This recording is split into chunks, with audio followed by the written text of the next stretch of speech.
السلام علیکم ورحمۃ اللہ وبرکاتہ۔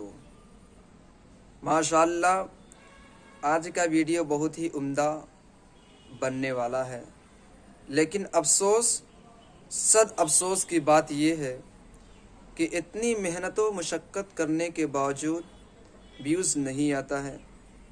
بہرحال آپ لوگ میرا ساتھ دینا چاہتے ہیں تب بھی، نہیں دینا چاہتے ہیں تب بھی کوئی بات نہیں، اس لیے کہ کوشش کرنے والے کی محنت کبھی رائگاں نہیں جاتی ہے۔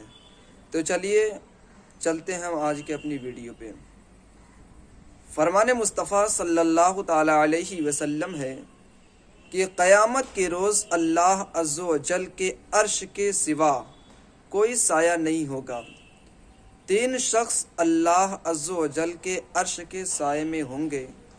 عرض کی گئی یا رسول اللہ صلی اللہ علیہ وسلم یہ کون لوگ ہوں گے؟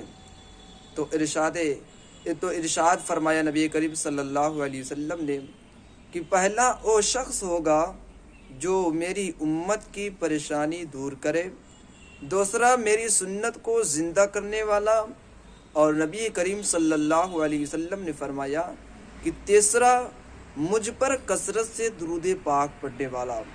میرے عزیز ساتھیوں، اگر تو میری ویڈیو آپ لوگوں کو پسند آئی ہو تو چینل کو سبسکرائب کر دیں۔ انشاءاللہ تبارک و تعالیٰ پھر ملتے ہیں اگلی ویڈیو میں۔ آج کے لیے بس اتنا۔ السلام علیکم ورحمۃ اللہ وبرکاتہ۔